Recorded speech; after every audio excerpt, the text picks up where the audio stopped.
Welcome to Cheese in Depth webinars. I'm Michael Landis, and today we're talking Deer Creek cheese. Today is sponsored by the Dairy Farmers of Wisconsin. With over 1,200 licensed cheesemakers and the only state that requires a license to make cheese, they are also the only place outside of Europe with a master cheese program. Today I'm talking with Chris from Deer Creek Cheese, who is also a licensed cheese grater. He is founder and president of the Artisan Cheese Exchange and Deer Creek Cheese. Chris is a Wisconsin licensed cheese grater who has been involved in the cheese industry for over 35 years. In 2009, Chris and his wife created Deer Creek, a creatively whimsical line of cheeses that offers customers some of the finest and most consistent classic cheddars and Kobe cheeses, as well as developing new world flavor twists utilizing old Wisconsin cheese-making techniques, wild cocktails of cheese cultures, and unique ingredients. The Deer Creek brand has been awarded 99 top medals in the U.S. and international competitions for its cheeses in the last 9 years. I want to welcome Chris to our webinar, along with 5 of his favorite places to buy cheese. Chris? Michael, thanks so much for having us. I really appreciate it. That was a great intro. We've been really fortunate to be able to work with some fantastic people in what we want to do. And I'm not a cheesemaker, and I don't hang over a vat every day. I mean, that's a special skill in itself. And I'm lucky that I'm able to work with some guys I've known probably 25, 30 years collectively in my career, which actually June 6th of this year will be 40 years, first time I started touching cheese for money. So my grandpa liked cheap labor, so I was in the factory at the early age of 14. So it was a good time. So I talked a little bit about the cheese, but really the whole premise that we really want to do is share the story of the people who really bring our creations and our stories to life, and Mike. People who love so much what they do, and they share it with people, and they help them create beautiful evenings or fantastic weddings, or just a very nice quiet afternoon at home with the ones they love. And especially now, that's a super important thing to be able to have that and still kind of travel. And I think cheese helps you travel in your mind a little bit. So that's been a good thing to have happen over this time period. So I don't want to spend too much time. We're going to talk about each of the cheeses. Really, because we don't make cheese, what I've always wanted to do as a grater is I'm a flavor guy. So I like to try to play around with flavors. We look at hot rotting cheeses. We want to take things that becomes very commoditized or mundane, and we want to twist them a little bit and bring them to life. The characters in some of the cheese we're going to talk about, everybody goes, why do you name them after animals? And it really, it ties us back into our state. We try to utilize animals that are in our state. The other thing is, it came out of a kind of a book that I love. This is my original copy from when I was a little kid. I got it, I think, for Christmas one year. It was written by Richard Scarry's wife, Patricia, and it's just a great little story about a community of animals that lived and worked and kind of all interacted within their little village.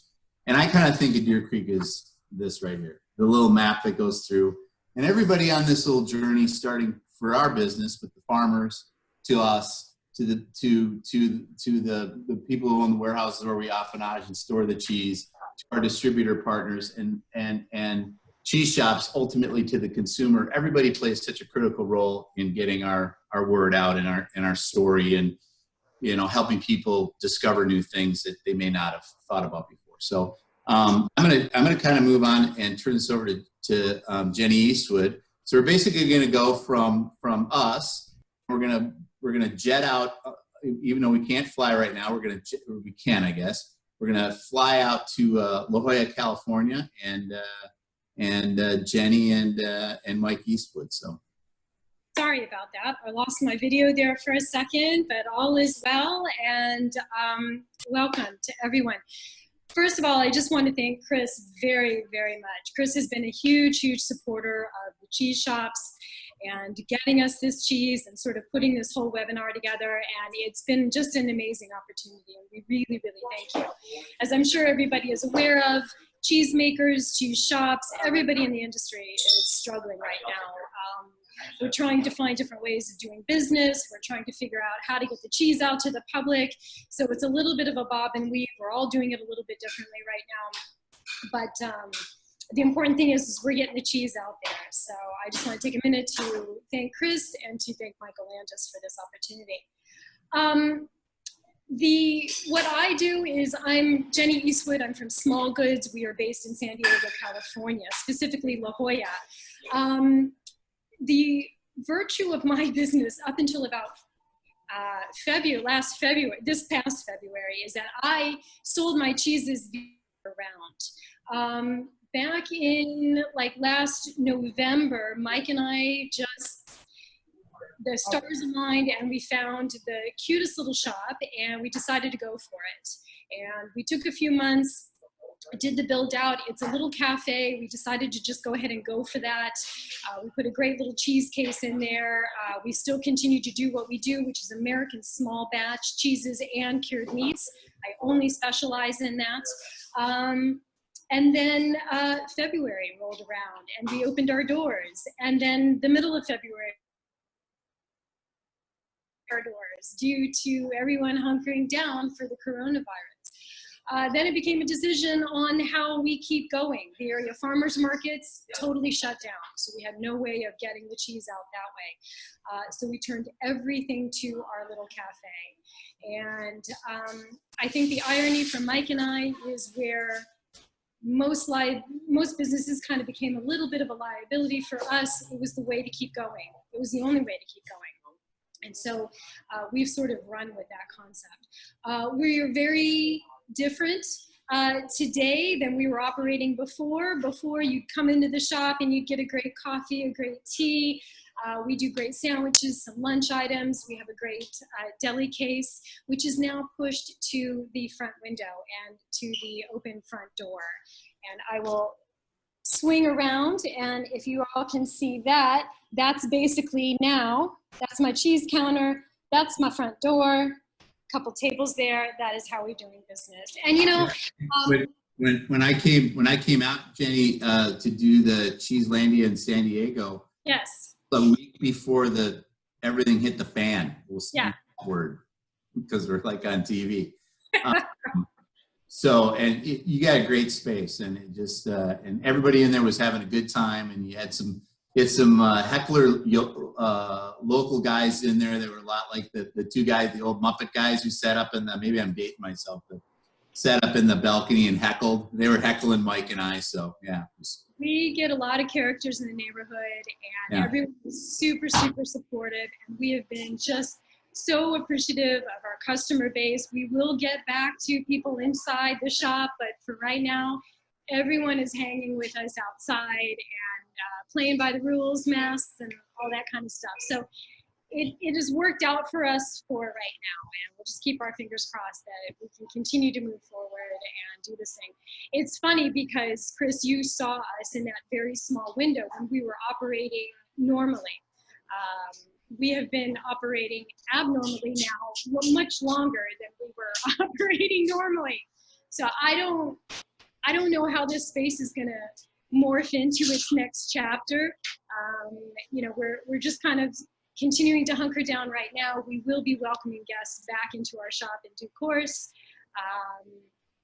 So we'll see. Time will tell, and we'll see about that. But for my pairing, when Chris approached me with this idea, wow, I think I picked the hardest cheese in the roster. Not. I have gone with the Stag, and the Stag, if anybody knows Chris's cheeses and his full lineup, they've all are amazing award winners, and they're all really super special in their own right. Correct me if I'm wrong, Chris. I believe that the Stag has won the most awards for you. The most consistent ACS, so 5-time American Cheese Society. That's pretty amazing. I mean, I definitely like that cheese, but I you know, and you guys know a lot of the makers that we're in that class with. There's some serious cheeses, and it's a highly competitive class, and to have that consistency. We're not hand cheeses at all. We're always doing the next vat out to you guys, and you know there is inconsistency in everything. We try to keep that window tight by using grading and just really working on the good make side, because you can't really affinage too much quality, and you can bend them a little bit, but you get too far out and you're in trouble. So. Well, not only has it won a number of the American Cheese Society awards, but it's also a gold medal winner at the International Cheese Awards. So I think for me, that's what's super exciting about representing American cheese. Resurgence of American cheese, you know, we all kind of debate around the debate. It really kind of came back into fashion, you know, the late 70s, early 80s. But the point is that we are making incredible cheeses in this country, and they are winning on the world stage now. And if you think about it, you know, we were sort of a newbie country, you know, in the big scheme of things.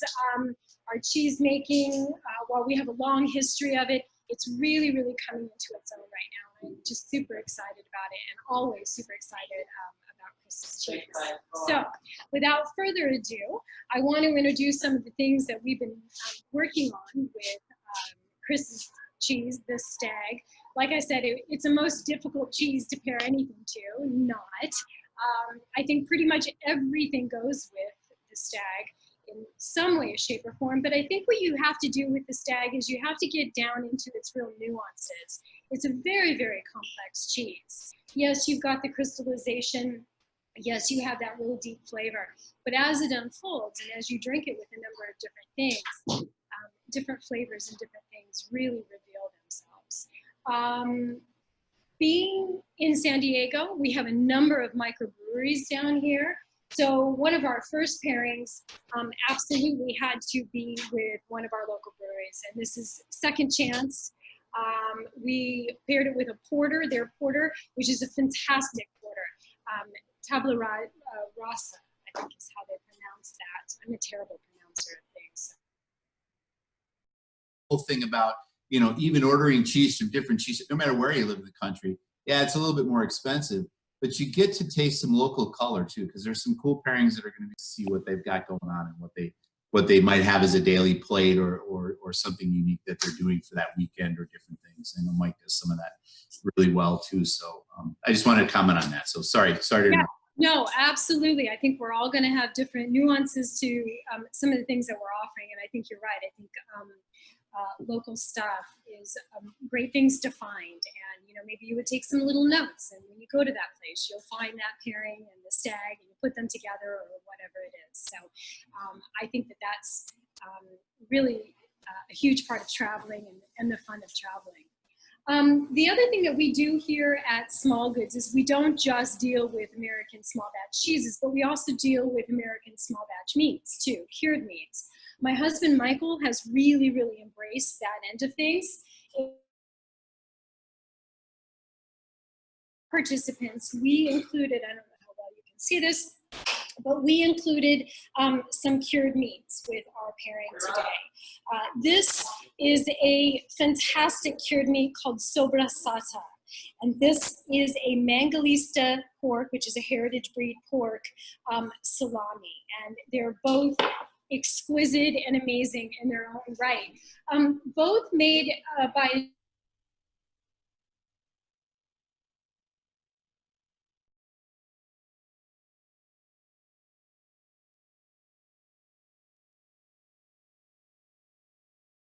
meat that he sources is Mangalista heritage breed pork. And it is all native to the Napa and Sonoma Valley, where they get to roam freely and they get to snack on all the kinds of herbs and the acorns and all that kind of thing. They're really, this sobrasada is just stunning. It's basically sperable chorizo. And they use a little paprika in it. They use some sherry. and a little bit of pimento, and it is just stunning. Very similar to an induja, if anyone is familiar with that. This particular sobrasada is native to the Majorcan islands, so really great. And then the other thing I want to show you guys is this. This is beautiful Mangalista pork salumi. Mangalista pork has a real high fat content, and as we all know, fat is flavor. Protein is going to dictate more your texture and whatnot, but the fat is where you get all that robust flavor. And you can see that this is very marbled and just stunning and delicious. These two things, they're big flavors, and they both play really well with the Stag for a number of different reasons. The sobrasada, again, it's spreadable. You spread it on a little baguette or a little piece of the cheese, and it just it imparts everything with just that lovely smokiness.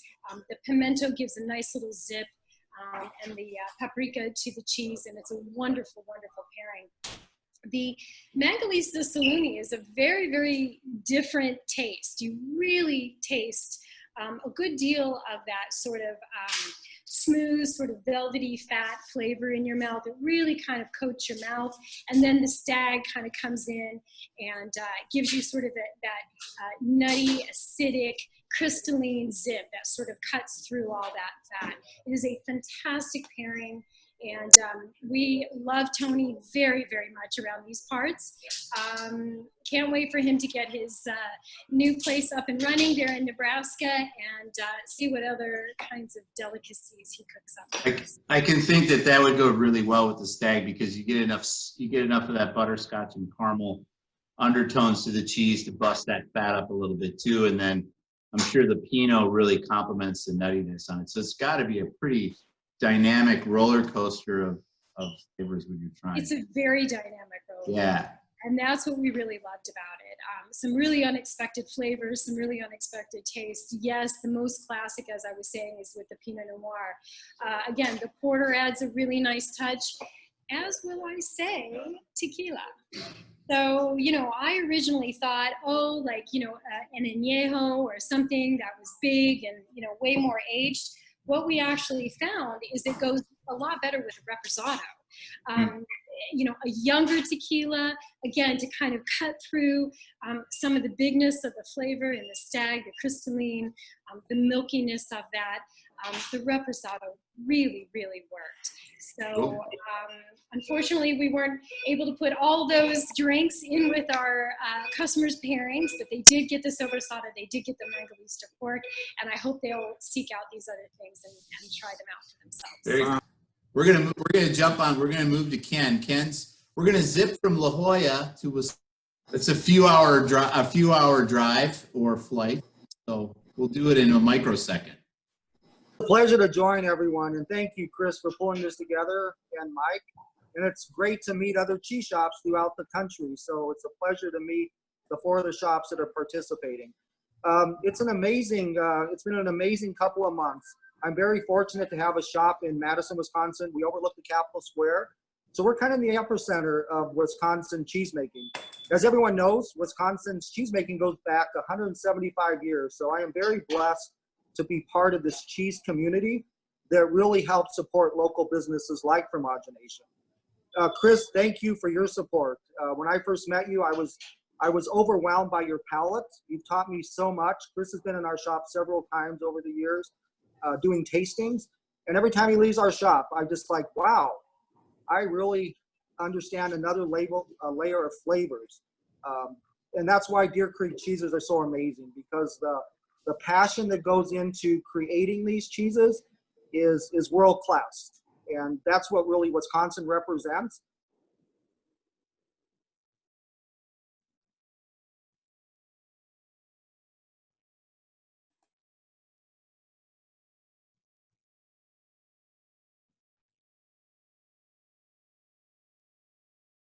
They make our jobs easy. As cheesemongers, we get to taste unbelievable cheeses and showcase them to our customers.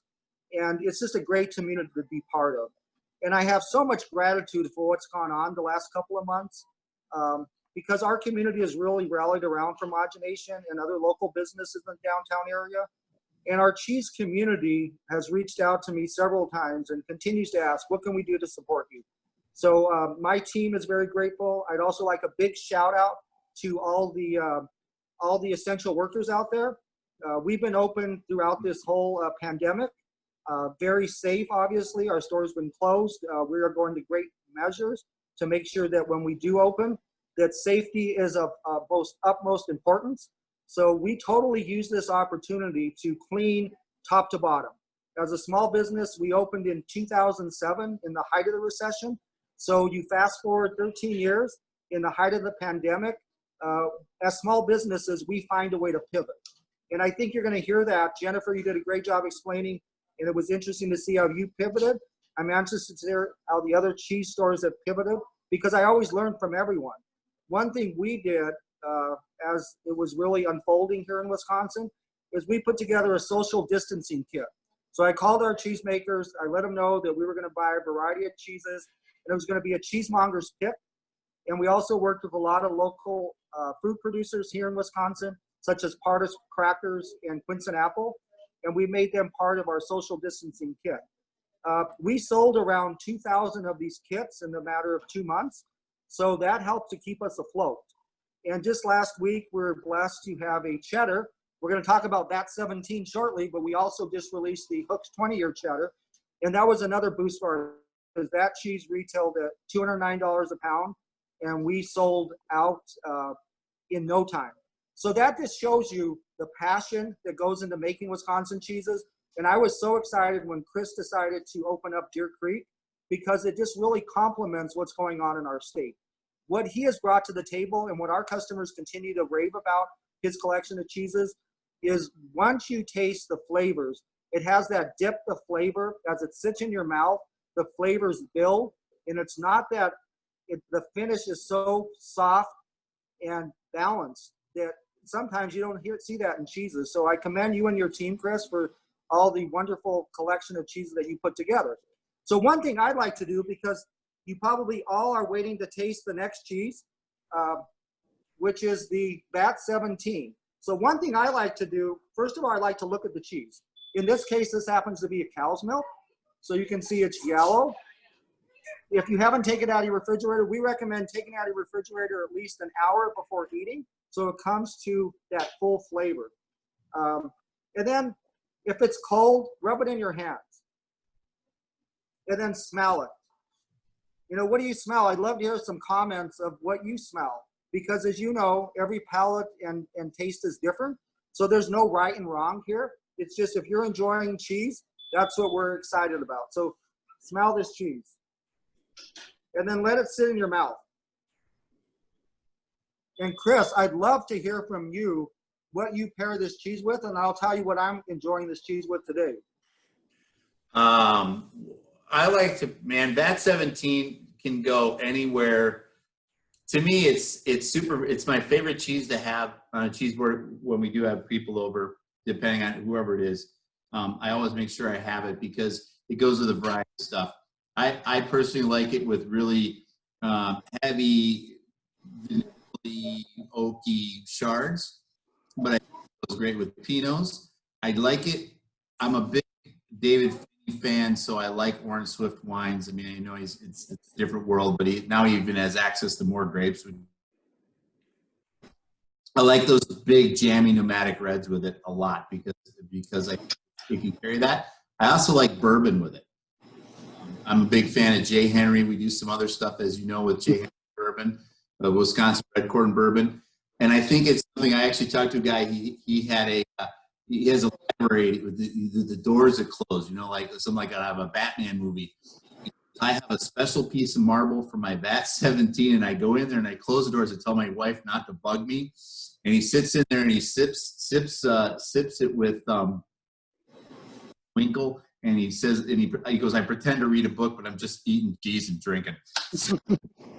I think that's great. That's great. Those are my favorites, and I like hazy IPAs with it too. Yeah, what I'm doing today, if you are from the Midwest and you visit Madison, this is a beer by Giant Jones. It's a Jessica and Erica own this brewery, And I'm drinking it with a Grand Stout, so very bold. This really Really good, brightens yeah. up my mouth when I try this cheese with this dark stout.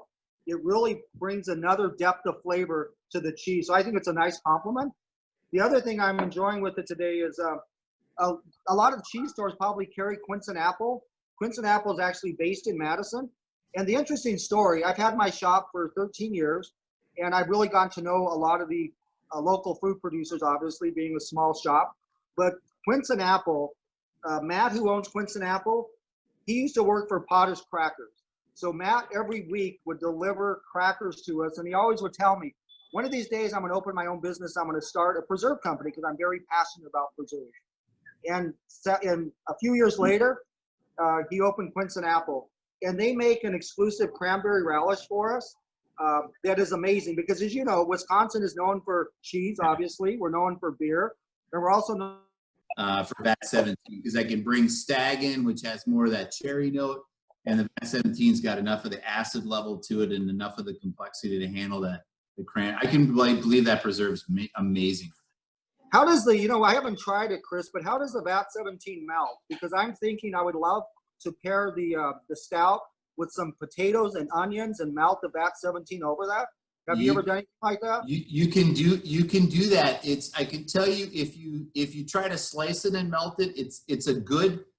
I always say it's good in.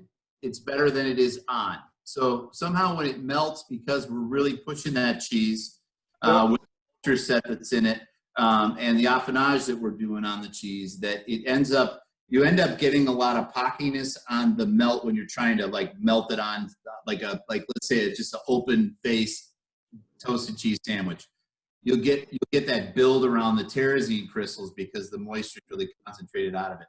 But we did a fondue with it that is, so when you do it in, stout, like a stout soup with it, because it really pushes the flavor. The cultures love heat, so if you hit them with heat, you can really do a lot with it. I actually have a chef out at the St. Regis in Aspen, and she makes her scones exclusively with it. So that's a great suggestion.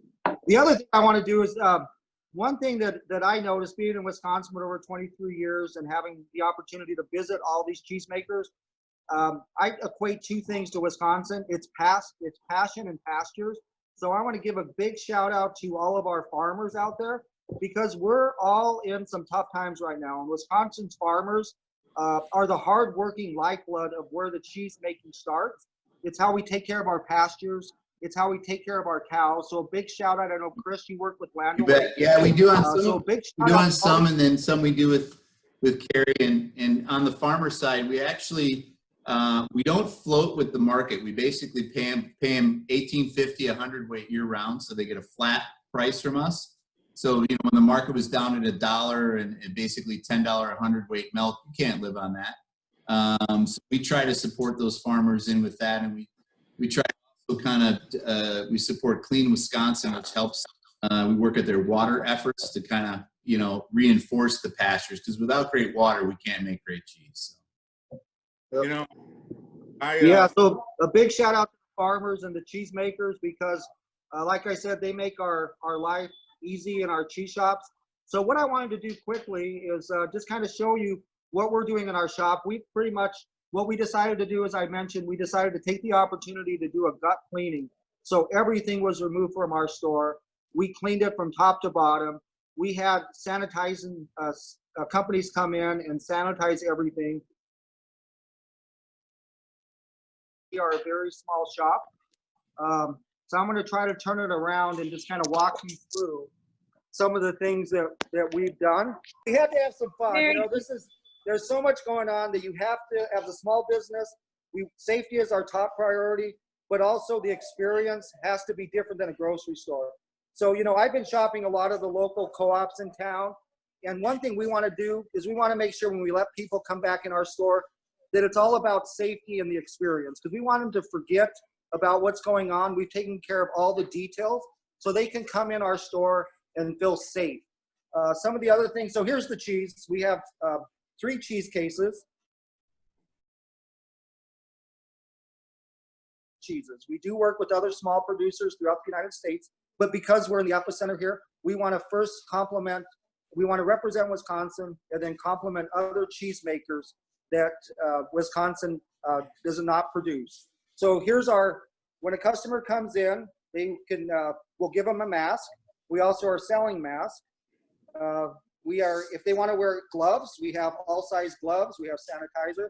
This case will be filled with pre-cuts. We have a section here that is all of our companions. And this is walking towards the back. Here's another cheese case. And some of our graphics in the background. Our staff is still working. We close at 4 o'clock today. And right now we're just doing curbside service. This is our cash wrap. It was very difficult to get these plastic shields, but they finally came through. More sanitizer. And then we kind of go to the back area of the store. We do have a Wisconsin hall here that showcases all of our cheesemakers.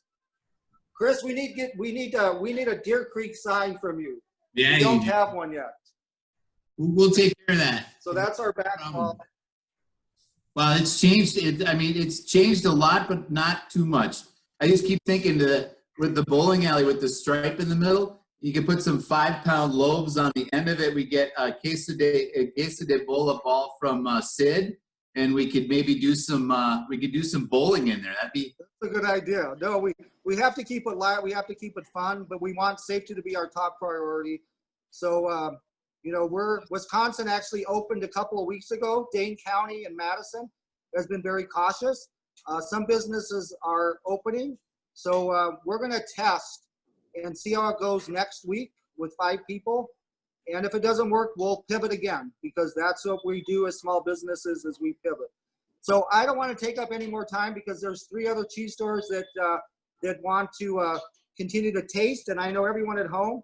So I want to thank the Madison community. I want to thank everyone that ordered a cheese kit from us, and thank you, Chris, for pulling this together. You bet, Ken. Nice job too. Really good. All right, Chris, I didn't get a chance to talk about the last 2. And I thought Jennifer did such a great job of explaining that you really didn't need my input. But my favorite on Cheddars is lagers. I have a real affinity toward them, and I paired both of these up with the same, and that is the toasted lager, Blue Point. So adds a little bit of additional flavor to it and works really well with both of them. So, they just have such intensity flavor. All that butter, I need something to cut that just enough just to bring out a little bit of the really nice earthy flavor. So beautiful cheeses. Now we're going to zig from Madison down to the southeast, and Orrman's, and Rachel's going to talk us through what Orrman's is doing, and also go through the MoonRabbit with us, which is going to be a good one. And I ended up getting my box from Rachel this year, so I have the pairings that I go with it. This was everything that was included in my box, so I'm going to let her go through it. But she did a great job. We did a little unboxing of it yesterday on Instagram. So I will be quiet. Rachel, take it away, because I know Rachel has another one in, like, she's got them coming in like airplanes used to come to airports. Keep them landing. Welcome to Charlotte. My name is Rachel Bauer. I'm the owner of Orrman's Cheese Shop, and this is our shop right here. This is a little 100 square foot portion of our cheese shop.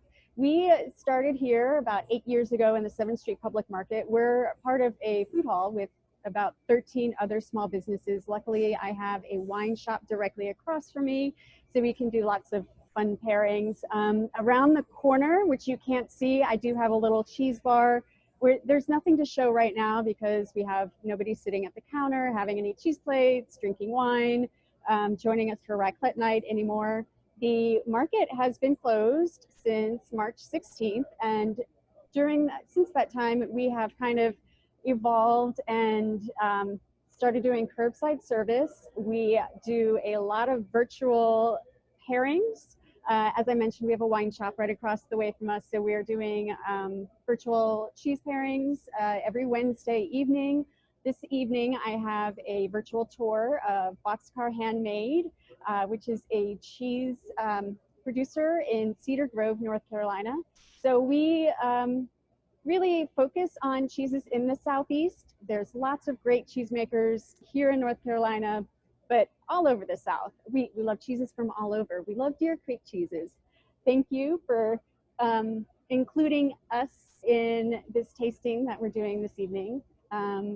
Bet. I might jump in for your next one, Rachel, because I was lucky enough that at Meet the Cheesemaker at ACS to be next to the folks from Boxcar.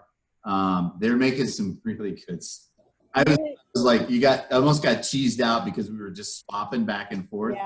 Yeah, they make really great stuff, and I'm very excited for them because they have goats that they're milking now, and they'll be producing some farmstead goats milk cheeses fairly soon.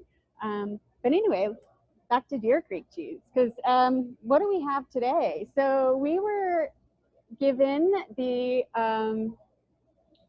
MoonRabbit. I'm just so enthralled with this beautiful green foil that's on the outside of this cheese. And so it's cheddar style that's bathed in the chartreuse, which I really love the herbaceous note that follows on the finish of the cheese.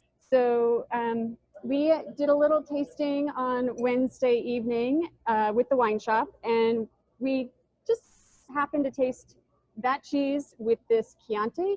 It's Italian, not local to Charlotte, but there's lots of Sangiovese grape in this Chianti, and those savory notes in the cheese really paired really nicely with this, as well as the salami that we selected. This is Sun-Raised Farms Lamb Finocchiona. So Finocchiona is the fennel, and this is a North Carolina raised lamb. They're out to pasture on solar farms. We've not had any sun in North Carolina for about the past 2 weeks. So there's lots of rain. There's going to be beautiful pastures come the summertime for these lambs to be grazing on. And all of the farms that they're working with are animal welfare approved. So that's another bonus for this. So I have this little plate. So the combination of the cheddar, the savory notes on the finish, with that fennel in the salami and the wine, just make it a really great combination. So I did send Chris a box so he could enjoy all the cheeses. So that was the specific pairing that I had. I also included in his box this preserve. We love quince and apple here at the shop too, but I figured that Ken would probably be featuring something from quince and apple. So we are featuring the blackberry patch lemon, blueberry lemon thyme preserve. So lots of my breakfasts this past quarantine time has included this with a cheddar, like Stag, Bat 17, and the blackberry patch preserve are pretty much my favorite breakfast. That's an amazing breakfast. Yeah, we eat a lot of cheese around here. Everything really, Rachel, really pairs up. I mean, the charcuterie choice that you have in there, it really brings the herbaceous notes that you get out of those 130 herbs that are in the chartreuse. Yeah, really balances those off well. It's a little bit leaner than Jennifer's salami, but these animals are definitely out being grass-fed, so it does have a little bit of that leanness in there, but it does have a nice fattiness, and it's just a great choice with this. I think with lamb, it is a lean meat, but it is so flavorful that Yeah. You're so right, Rachel. It's probably a fabulous pairing. Nice. The blackberry is amazing. Yes, so they're a company out of Thomasville, Georgia. So they're neighbors to those guys down in Sweetgrass Dairy. Very cool. Yeah. This is the nice dynamics of it is we've had, something great from from California. We've had some nuances and exclusive things from Wisconsin, and now we're getting a glimpse of your part of the country too, Rachel, which is what makes stopping at cheese shops, if you're traveling or if you live in the area, I mean, it really it makes it wonderful. I mean, to be able to try new things and experience things and understand somebody who's got, you know, it's like, I like to fish. And when you go someplace and you don't know the area, you find the best guide you can get. So really, when we're looking at cheeses, you want to find a really great guide. And I think that's what, for me, that's what great cheese shop and great cheese shop owners and cheesemongers provide, is that local knowledge that gets you in there. Yeah, absolutely. So we hope to be traveling again soon and welcome everybody back in when we can. We're working with the market to determine the best way so that we can open back up safely. We're going to be doing curbside service for a couple more weeks now, even though Charlotte is slowly opening up, you know, restricted capacity in restaurants and that sort of thing. We're still just selling cheese. We have shut down our kitchen, so we aren't doing our grilled cheese sandwiches. But we have been able to work with so many other local businesses who have pivoted, and we're working with a donut shop, which is now like a local grocer, and they're really supporting local produce, local farmers. So we're able to create another outlet for our North Carolina cheesemakers to move a lot of cheese through a donut shop that's now like a little grocer. So it's been a great community down here, just trying to make things work and stick it out, and hopefully we all come out on the other end doing all right.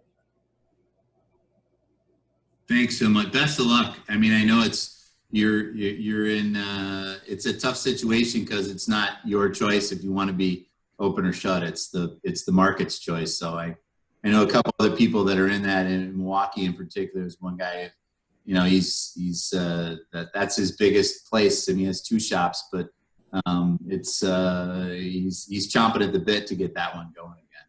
So. Yeah. 13 other business owners, all different opinions. So, but we make it work. It's a great community. I love being in the 7th Street Public Market. It's great. That's awesome. Thanks so much, Rachel, for sharing. Oh, thank you. If you have to pop out, I totally understand. I know Michael and I talked about it. I said, she's got one coming up. So we understand if you have to leave us and do a reset here. Yeah, I appreciate it. Thank you so much for having me on this tasting tour. I really appreciate it. You bet. Thanks, Rachel. Thank you. Thanks, Rachel. So now we're going to bounce up the coast, I guess, and we're going to talk with Eris up at Bedford Cheese Shop. And when we initially talked, Eris is like, well, this is really this is the epicenter. And I thought it was such an interesting and compelling story for somebody who's there, who's in the business of cheese, and what they've had to do, with the videos we've all seen of New York City, and our conversation was just like, I said, if you've got the time, we would love to have you. So I'm going to turn it over to Eris and the Blue Jay. Hey, thanks, Chris. You bet. So I'm actually outside right now of the Bedford Cheese Shop, and I just thought it would be fun to kind of show you guys what walking into our cheese shop looks like right now. So we, of course, have very modified hours, plenty of COVID control policies.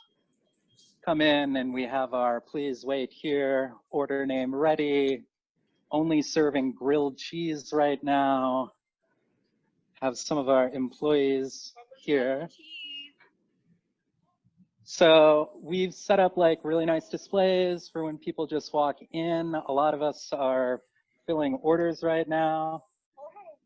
And everything's pretty chill, I'd say, at the moment.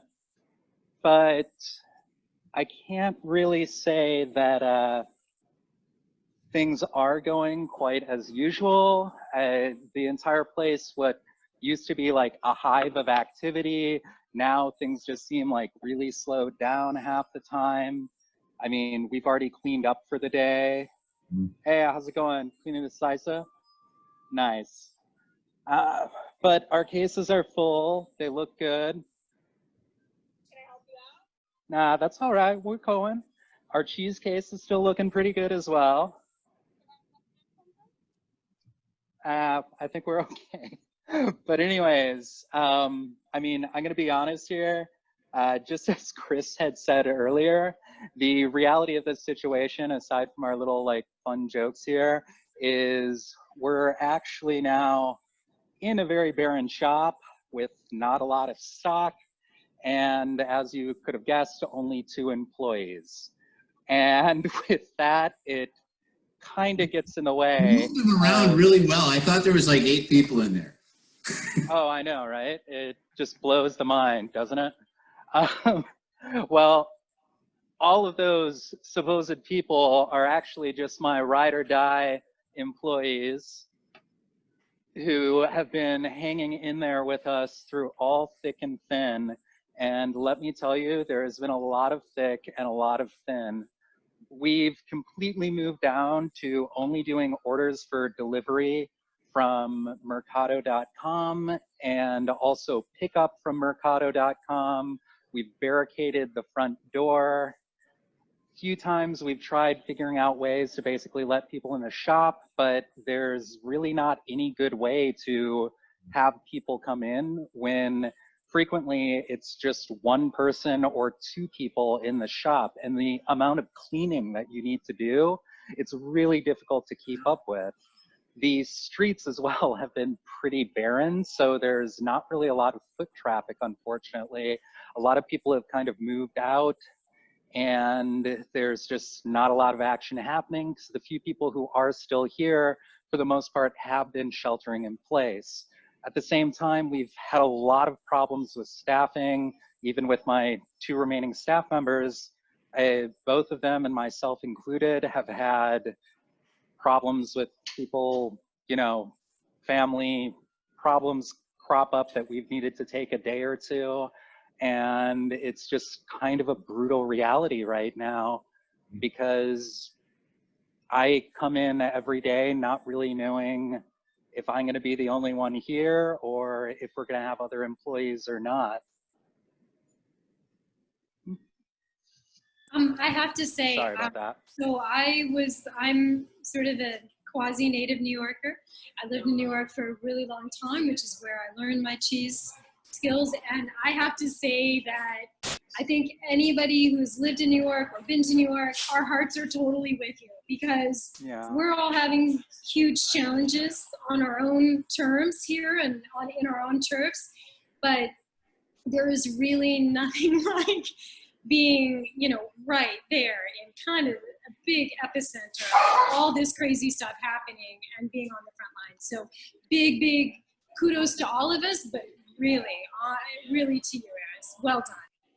Well, thank you. And this originally, Bedford was just a single small cheese shop that was quite literally a hole in a wall on Bedford Avenue, but it's grown to the point that we were 2 shops, both in New York and still here on Bedford Avenue, granted in this much larger location.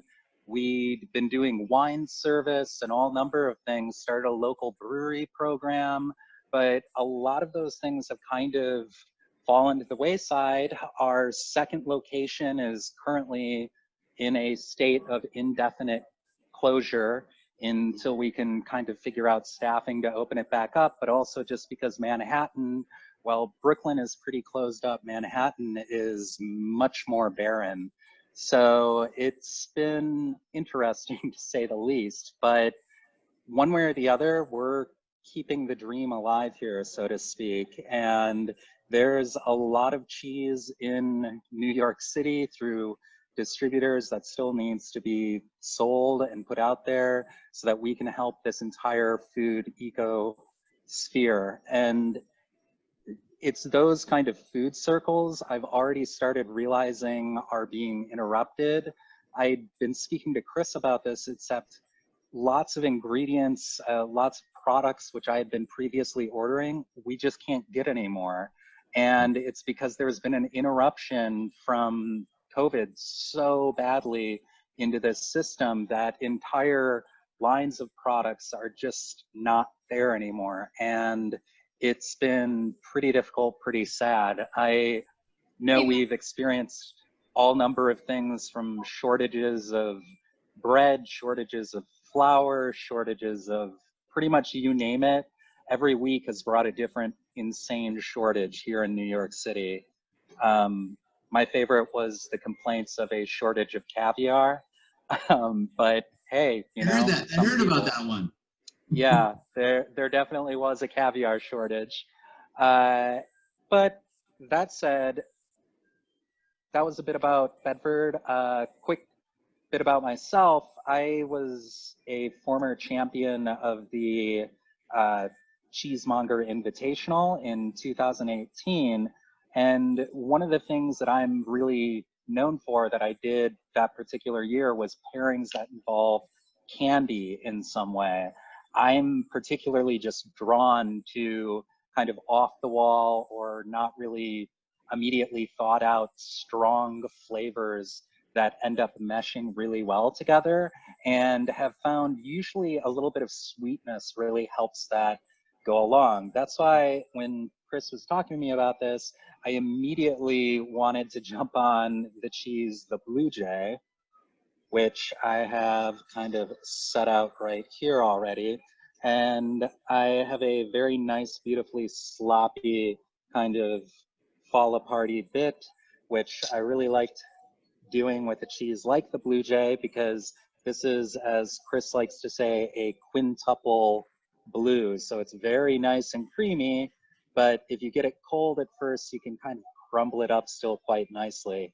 And Chris, correct me if I'm wrong, but isn't it a quintuple blue as a little bit of a play on words, because you use... There's actually 5, and I have to give my wife credit. This is her brain, how she likes blue cheese, and some of the different herbs that she uses, and we kind of complement things. We play around with stuff in our kitchens and try to figure things out. So this was developed in the spirit of what she loves in blue. So but we actually add 5 cans of heavy cream. So that's where the quintuple comes from. Technically, if you did it mathematically, there's no rules on, like there is on brie, there's no rules on blue cheese. So we took a little poetic license there and did the quintuple cream because of the 5 cans of heavy cream. So we are jacking that butter fat up to about 76%. Eris, you've had the indigo bunting, which I think we're pushing about 81% butter fat on that. So I like fat and cheese. I mean, you got to jam it up there, get it up as high as you can. So that's where the play comes in, is how much it could take. And sometimes you get a little bit saltier note on the Blue Jay. The reason is that without that little additional salt, you're going to get some deflection and get moving into a football, because initially, as the cheese ages, it can't hold the structure. You end up getting this sagging kind of wheel that occurs with it, because it's not an overly dry cheese either. So. Well, and that's something that's always really drawn me to Deer Creek cheeses. I've sold Deer Creek for quite some time. I actually, before living in New York, I used to live in Chicago and helped with a lot of cheese counters there. Actually started selling Chris's cheese, the Stag, at the eataly that I opened there, but have been doing this for quite some time. But ever since you first kind of meet Chris, there's this kind of playfulness in all of his cheeses, the way that they're named, the way that they're constructed. And I love that, because it also, I think, goes really well with a playful pairing. So what we did for pairing with this are these really amazing sweet licorice pieces with ginger. These are made by Kolsvart. It's kind of like a traditional Swedish licorice. I happened to have the pleasure when I was very young to spend a lot of time in Denmark. I kind of have a second mother in Denmark named Inga, and her husband introduced candies very similar to this to me when I was quite young, and I became pretty damned addicted to them. But whenever I taste certain things, it just makes me think kind of Denmark, because if you've ever been to Denmark, there's certain just scents and flavors in the air, one of those being licorice, another one being that which is present in this guy, which are these little tiny, where was one? Ah, yes, juniper berries. And that's what makes the Blue Jay extra delicious and fun, because you get these little hints of juniper. But if you take these and pair them together, and I'm just going to use some of these Olina's wafers, although I usually just recommend good local bread. As I pointed out, there's a bit of a bread shortage in some parts of the country right now, so I didn't want to be exclusionary there. And I also kind of really love the crunch of something like a water cracker or just any kind of wafer cracker with this particular pairing. But if you just, sorry, hard to hold the camera and do this at once, but just do like a simple smear of that there.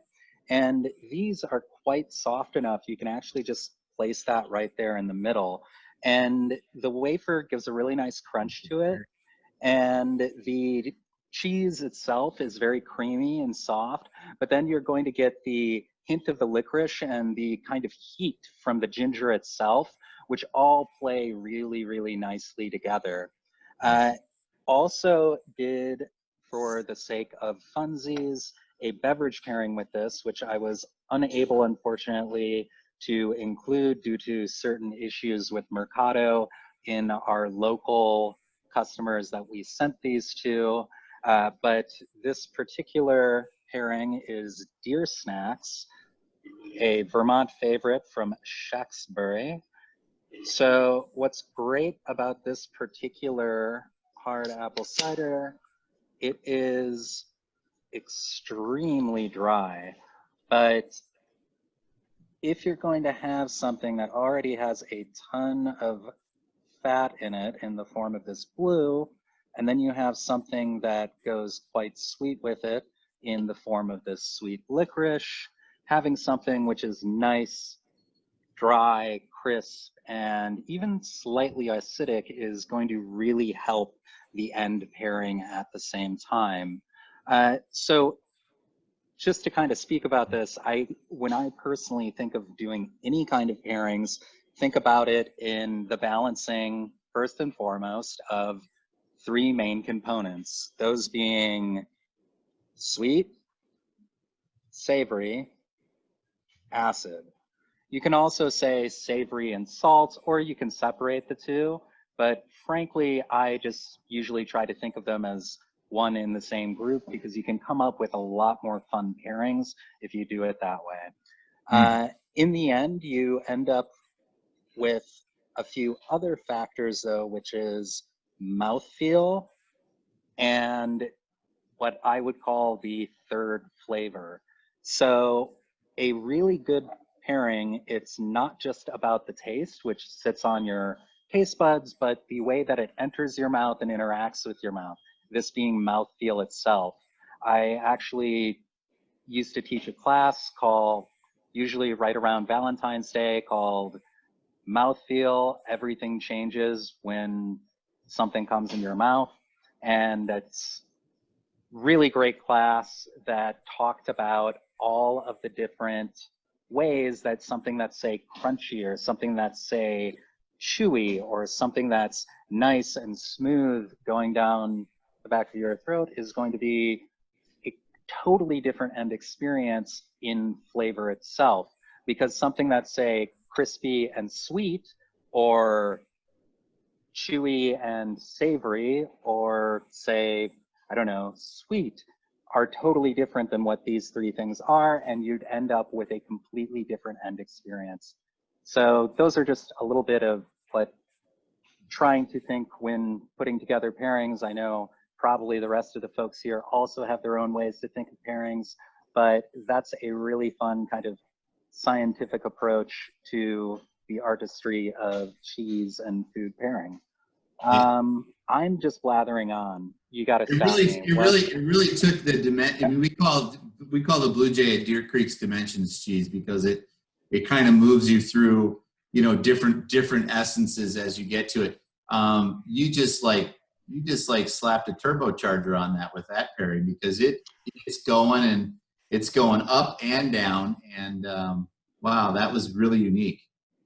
Well, one last note on that, which I started to get to, but the third flavor, this is really the mark of what is a truly good pairing, at least in my mind. And I know a lot of other people who judge competitions that involve doing pairings, they try to look for this thing called the third flavor. What the third flavor is when you take one thing and you take another thing and you taste them individually and you can distinctly taste each one, but then when you pair them together, they seemingly form a third flavor out of nowhere that wasn't present in either of the first two ingredients. This is because pairings can contrast or harmonize.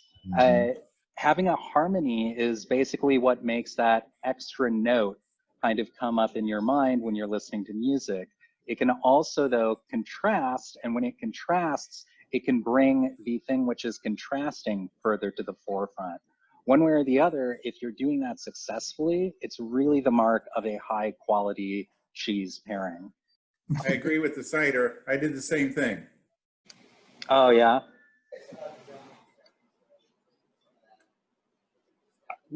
That's amazing. It was really an amazing, and the one-handed pairing job while holding the phone was also pretty impressive. It was a challenge, but pretty much everything is these days. All right. So that's life, you know? Well, thanks so much, man. I appreciate it. Mm-hmm. Well, we're gonna get to Mike, and Mike's last but not least. Sorry, I know you're busy. Mike and I actually share the spirit of the Yampa River together. As I went to school in Steamboat Springs and used to jump Howison Hill in the past. So, but let's talk about the cheese and thanks for joining us, Mike. Yeah, I mean, I know we're going a little long here, so I don't want to hold people up too much. But first of all, Chris, thanks for having me. You've probably seen me been running around here during this thing, and it's our busiest hour of the week. So we're currently closed to customers in the store. But what we do here at So Damn Gouda, and we know cheesemongers, that's not how you say it. You know it's Gouda, but it doesn't work nearly as good with the pun, which Dutch people don't get either. They're like, I don't get it. But hey, people remember the name, and so we ran with it. For any of you that have been to Denver, this cheese shop, I purchased it about almost 2 years ago. It used to be called Cheese and Provisions. If you were out here for the cheese conference, the ATS cheese conference, they did quite a few things at the store here. So we are full service cut to order cheese shop, and obviously in the environment that's a little bit tricky. So we do everything out the front door, and we actually had set up for delivery prior to this. So we sell online. We sell cheese trays. This was the box, for example, that we made for our pairing. And we do. I don't have the talent of Eris there to hold my phone, but we did our whole pairing slightly different than what you guys did. We also have the ability in Colorado, the governor changed the law so we can deliver wine and beer. But for this particular pairing, that was in limbo. So for the people in Denver, sorry we couldn't do the wine and beer with this, which we normally are our forte to do that with, because we have so many great breweries here in Colorado and so many good small breweries that we really like to partner with. Even in a 10-block radius, I think we have about 5 breweries here. So enough said about us and our cheese shop. You can see the guys making the cheese plates behind us. We're doing really well. We didn't close. We don't allow people in the store. We're looking at maybe next week of doing that. What's really got us through is unlike some of the other places like Madison, we don't have a huge cheese, for lack of a better word, culture here in Colorado, meaning there isn't a lot of cheese production. So we're kind of, as a independently owned cheese shop, there's only about 2 or 3 of us in town. We're kind of like introducing our city to good cheese. And so for us to do that, the easiest way to do that in this environment is almost in a way kind of telling people what they want and letting them try different stuff. So we started creating a 2-person cheese box with a bottle of wine that we deliver to your house, and we change it every week, if not more often than that. And that has really allowed us the ability to go through some really great cheeses, but more importantly, expose people to cheeses that they have never tried. A lot of this like Deer Creek stuff. And when Chris reached out, my extended family are dairy farmers in Kiel, Wisconsin, which is how far down the road, Chris? Maybe 10 miles? 6 miles from my house, 20 from my office. There we go. So it really like strikes a chord with me as far as personally and kind of what we want to represent in our cheese shop and a reflection of me. And this pairing is kind of a reflection of myself as well, in the sense of I remember growing up and the best snack, like most of us that didn't grow up eating the best cheese in the world, it was cheddar, Ritz cracker, and in the Midwest, you always went hunting, so there was always some summer sausage. And it was something that was always a snack. You were at the lake, you'd have, summer sausage, cheddar, and Ritz. And when you got to the age of 21, you got to have your Pilsner or your lager with it. So to me, this is kind of a manifestation of that and kind of a twist on it of what we do here in Colorado, because we have a lot of spicy food, peppers. Our state food here is green chili. So we get a lot of spicy food, and there's a lot of Mexican influence in our food here in Colorado. So the rattlesnake, and this is why I brought in the rattlesnake to our shop, and we always have it. This is why Chris recommended that we take this pairing, because people kept asking for spicy cheese. And as a cheese shop, we don't really carry that many flavored cheeses in general. But I was like, let's find a cheesemaker that makes a great cheese first and then puts spice in it, as opposed to a cheesemaker that puts spice in it to cover up the cheese not being great. So we were really great. The nuance of the tequila and the cheese gets that little sweetness. And then the habanero. So when it comes to pairing, I put on ours what beverage to pair with it. It was something you can drink a lot of, and honestly, a glass of milk, because we call it the spiciest thing from Wisconsin. This cheese, and it can go great like with anything from nachos. We actually did a sandwich with it here, and we did it's basically the pairing that we're doing here, which was bacon, a bacon jam, and a summer sausage. So summer sausage, for those of you that don't know, which I didn't realize was such a regional thing, it's a cooked all beef normally summer sausage, so it's not cured. And there's normally some sweet element to it. The one that we're highlighting today is the River Bear, which is made locally. One of the good chefs here in Denver is from Iowa, so he knew exactly what a summer sausage was supposed to be like. So this was a play on the heat and the heat. What we were trying to do here with the bacon jam, you get that kind of like that nice kind of fatty richness to kind of go with that real sharp spiciness of the cheese. And then the summer sausage, once again, adding kind of that offsetting sweetness with the spiciness of the cheese. So we really love this pairing. We like doing the really complicated and super, grandiose stuff. But this, to me, speaks kind of to our simplicity and what we try to do as a cheese shop. And that's try to introduce people to great cheese. And sometimes the best way to do that is through a simple cheese that they can relate to. And so this is a great example of that. So yeah, and if you want to talk to Chris at all about kind of the cheese making process for this, because most people don't think of tequila and cheese, and maybe what that looks like. It was a happenstance because we were screwing around with the scorpion pepper cheese, and it was actually causing havoc with the cheesemakers. It's so high on the Scoville scale that it wasn't workable in the cheese, and it really, to be honest, you didn't get any essence in any of the nuances. So we had originally started with a habanero cheddar, and we're trying to play around with a few things there. I think there was anything that sexy about just a habanero cheddar. It's been done, but I happen to like tequila, and so I came in with 8 different bottles of tequila. And Carrie Henning makes this cheese, and Carrie and I have been a long time. And he could see me because they have all glass in the make room. And I went in there, and he looks at me and goes, "What are we doing today?" I said, "Oh, I want you to put this in that hot cheddar we've been screwing around with." And he didn't want to do it. And luckily, his dad is there, and Everett was about 82. This is all in Kiel's, and your dad's from Kiel, I think. Yeah, I had a family member that worked at Henning's there. Yeah. Hey, you had to be a football player because Carrie Oz brings the football players in the summertime. So,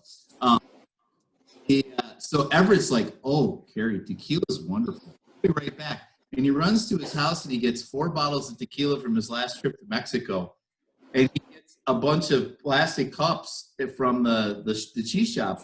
He comes in, he goes, "Chris and I will be in your office. We're going to figure out what tequila is going to go in good in this spicy cheese."